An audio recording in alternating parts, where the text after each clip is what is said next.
Le Conseil national de recherche du Canada est le principal organisme de recherche et de développement du gouvernement canadien.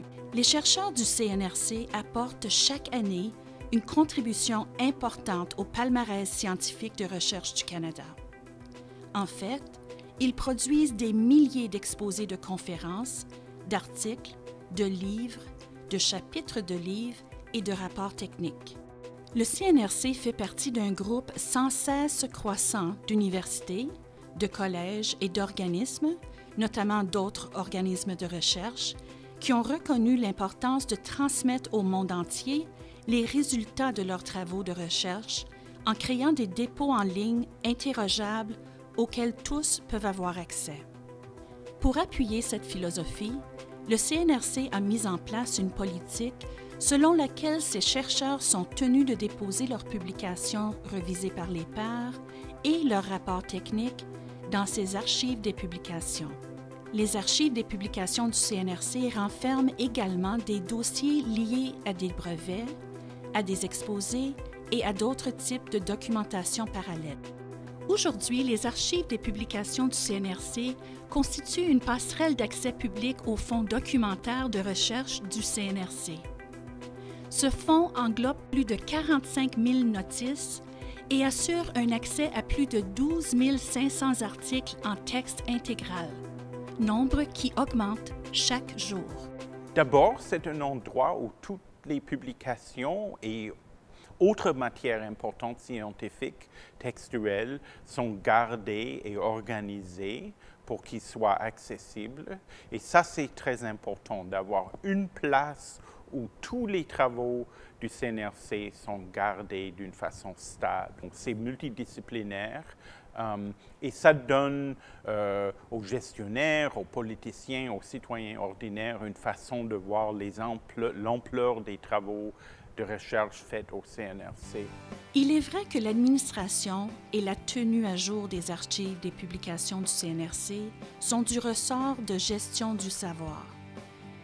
Toutefois, la réussite liée à ce dépôt est tributaire d'un effort collectif, notamment de la part des chercheurs, des gestionnaires, des administrateurs de soumission pour chaque portefeuille du CNRC, des déposants, des analystes ainsi que du personnel des technologies de l'information et du bureau d'aide à la clientèle.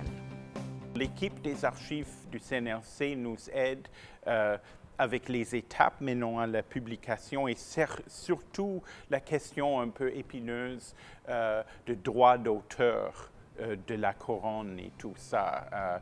Ils négocient avec les maisons d'édition pour régler cette question.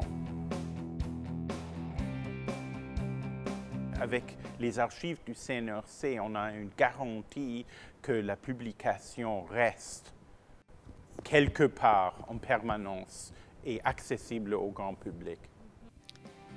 En plus de présenter une vitrine des contributions importantes du CNRC sur le plan de la recherche, les archives des publications du CNRC garantissent un accès à long terme aux travaux de recherche connexes et ainsi constituent une ressource précieuse pour les chercheurs du CNRC, les collaborateurs et le public.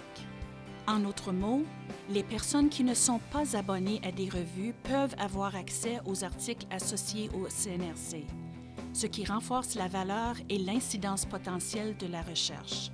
Les personnes qui ne participent pas à des congrès ou qui ne sont pas membres d'associations peuvent avoir accès aux documents de communication issus de congrès et aux exposés.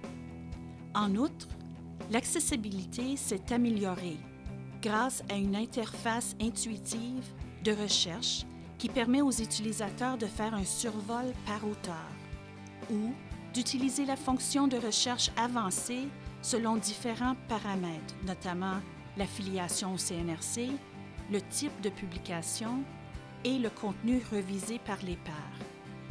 Les archives des publications du CNRC assurent une visibilité accrue des résultats de recherche, non seulement parce qu'elles les rendent accessibles au public, mais également parce qu'il est possible de faire défiler l'ensemble du contenu des dépôts, pas seulement les articles, dans d'autres moteurs de recherche comme Google Scholar. En fait, sans les métadonnées des archives des publications du CNRC, il serait impossible de consulter les résultats de certains travaux de recherche dans Google Scholar et d'autres moteurs de recherche. Le nombre de visites dans les archives des publications du CNRC ainsi que leur fréquence de visualisation et d'utilisation permettent d'en mesurer l'efficacité. Par conséquent, ces données démontrent les répercussions positives du dépôt. Jetez un coup d'œil aux archives des publications du CNRC ou communiquez avec son équipe.